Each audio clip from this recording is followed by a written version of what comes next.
सुंदरपुर शहर में एक राधा नाम की लड़की रहती थी। वो तो बहुत ही रहमदिल लड़की थी और सबकी बहुत ज़्यादा मदद किया करती थी और सब उससे बहुत ज़्यादा खुश थे।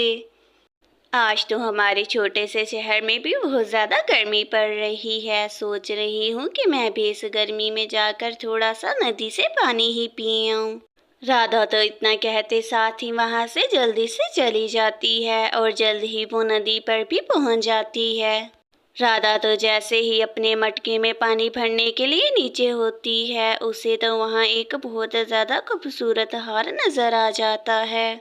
वो तो एक बहुत खूबसूरत सा सोने का हार था और दूसरी तरफ काजल अपने पति से ऐसे कहती है, राघव जी, हमारी शादी को कितना समय बीत गया है, मगर इस समय के दौरान एक बार भी आपने अपनी पत्नी को कुछ नहीं ला कर दिया। काजल जी, आपको तो मालूम ही है कि मेरी आमदनी इतनी ज़्यादा नहीं है जिसमें मैं आपके लिए तोहफे भी ला पाऊँ। इसके लिए आप मुझे माफ़ कर दें। राघव जी, मुझे सब मालूम है, मगर मेरे भी छोटे से दिल की कुछ ख्वाहिशात हैं जो मैं भी चाहती हूँ कि वो जल्द से जल्द ही पूरी हो जाएं। काजल, तुम मुझे अपनी ख्वाहिश बताओ तो सही। अगर मैं ख्वाहिश वो पूरी कर पाऊँगा तो मैं ज़रूर तुम्हारी ख्वाहिश पूरी करने की पूरी कोशिश करूँगा। राघव जी, मेरी तो बचपन से सिर्फ एक ही ख्वाहिश है कि मेरे पास भी एक सोने का हार हो जिसे डालकर मैं बहुत ज़्यादा सुंदर लगूं। काजल जी, मैं ये आपकी ख्वाहिश तो पूरी नहीं कर सकता हूँ। आपको तो मालूम ही है कि आजकल सोने का भाव कितना ज़्यादा महंगा हो गया है। तो ठीक है राघव जी, मैं भी अपनी माँ के घर जा रही हूँ। जब आपके पास सोने का हार के पैसे आ जाएं तो मुझे भी बता दीजिएगा। काजल जी, आप बात को समझने की कोशिश तो करें। आखिर मेरे पास इतने पैसे होते तो मैं अपनी सुंदर सी बीवी को सोने का हार जरूर ला ही देता। राघव जी, अब मैं आपकी कोई बात नहीं सुनने वाली हूँ। अब मैं अपनी माँ के घर जा रही हूँ और जब आपके पास हार आ जाए तब ही मुझे बताइएगा। राघव तो अपनी पत्नी को देखता ही रह जाता है, मगर वो तो जल्दी से अपनी माँ की तरफ चली जाती है और राधा थोड़ी देर बाद ऐसे कहने लगती है, ये हार तो बहुत ज़्यादा महंगा लग रहा है। मुझे लगता है कि मुझे गांव में जाकर सबको पूछ लेना चाहिए कि आखिर ये हार किसका है।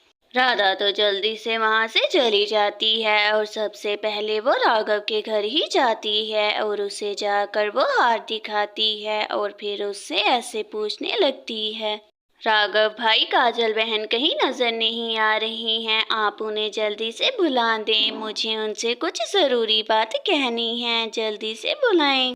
राधा बहन, अब आपको मैं क्या ही बताऊं कि काजल तो मुझसे नाराज होकर अपनी माँ के घर चली गई है, इसीलिए आपको नजर नहीं आ रही।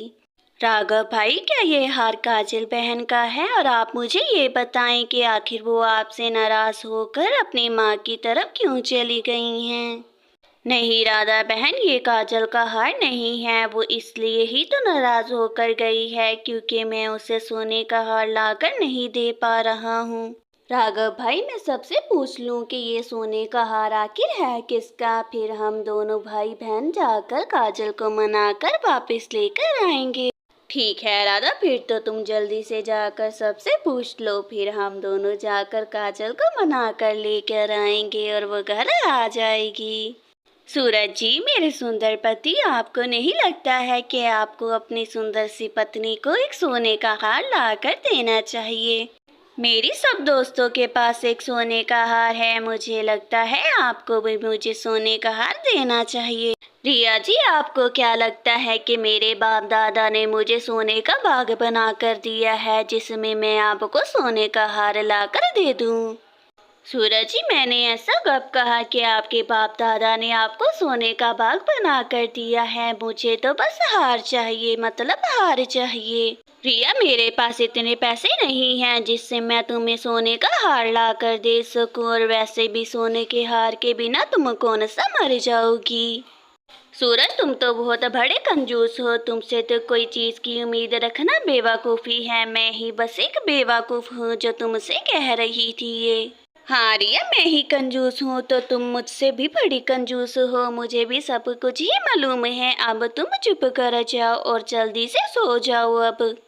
सूरज के इतना कहते साथ ही वो दोनों तो जल्दी से सो जाते हैं और राघव से पूछकर राधा तो जल्दी से प्रिया के घर जाती है और उससे सोने के हार के बारे में पूछती है।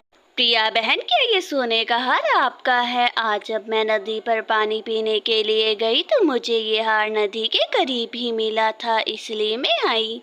नहीं राधा बहन, ये सोने का हार मेरा नहीं है, बल्कि अभी तो मैं कुछ ही देर पहले सोच ही रही थी कि एक सोने का हार ले ही लूं अपने लिए। प्रिया, तुम तो मुझे बहुत ज़्यादा खुश लग रही हो। लगता है कि तुम्हें तुम्हारे बिजनेस में प्रॉफिट हुआ है। क्या तुम अपनी दोस्त को नहीं बताओगी? हाँ राधा, मुझे बहुत अच्छा प्रॉफिट हुआ है इस बार बिजनेस में, और मैं तुझे भी एक खूबसूरत सा गिफ्ट ज़रूर ला कर दूंगी, ये मेरा वादा है तुझसे। हाँ प्रिया, अगर मेरी दोस्त को इतने अच्छा प्रॉफिट हुआ है तो ये तो मेरा हक बनता है ना कि मैं भी उसको कुछ दूँ। ये ले, मैं तेरे लिए कुछ लेकर आई हूँ। राधा, तुझे आज भी याद है कि तेरी प्यारी प्रिया दोस्त को गाजर का हलवा बहुत ज़्यादा पसंद है और तू आज मेरे लिए हलवा लेकर आई है। तो ठीक है प्रिया, अब तुम आराम से अपने पसंद का हलवा खाओ बैठकर, और मैं जाकर सबसे पूछती हूँ कि आखिर ये हार है किसका। राधा तो अपनी दोस्त से ऐसे कहकर जल्दी से रिया और सूरज के घर की तरफ चली जाती है। रिया और सूरज तो आराम से खाना खाते हैं पहले और फिर दोनों सो जाते हैं, और कुछ देर बाद राधा आकर उनको देखती है और उनसे ऐसे कहती है, सूरज और रिया, ये क्या तुम दोनों सुबह भी अभी तक सो रहे हो? जल्दी से उठ जाओ, मुझे तुम दोनों से कुछ ज़रूरी बात करनी है, जल्दी से उठो। देखो सुधा, हम अभी दोनों खाना खाकर सोए हैं, इसीलिए तुम यहाँ से चली जाओ और हमारी नींद खराब मत करो। अब चली जाओ यहाँ से जल्दी। सूरज, मैं तुम दोनों की नींद खराब यहाँ करने नहीं आई हूँ बिल्कुल भी। मैं तो बस यहाँ पर यही पूछने आई थी कि कहीं ये सोने का हार रिया का तो नहीं है।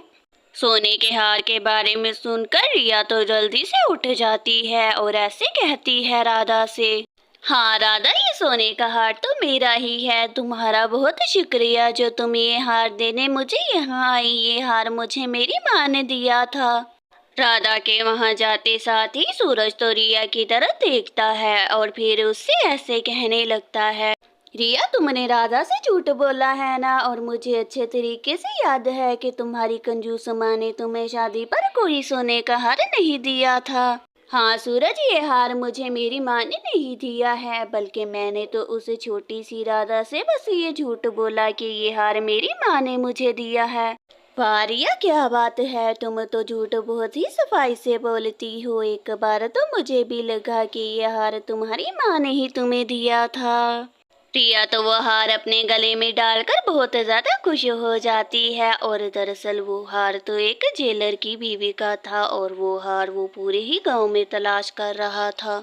दरअसल जेलर की बीवी के लिए वो हार बहुत ही महत्वपूर्ण था, क्योंकि वो उसकी माँ की आखिरी निशानी जो थी। इसीलिए जेलर अपनी बीवी का हार बहुत ही तन मन से तलाश कर रहा था। जेलर तो बहुत ज्यादा मायूस हो जाता है, मगर अभी वो जा ही रहा होता है कि उसकी नजर रिया पर पड़ती है और वो उससे कहता है, लड़की, ये तुमने किसका हार अपने गले में पहना हुआ है? तुम्हें तनिक भी आभास है कि ये हार जो तुमने डाला हुआ है ये मेरी बीवी का है?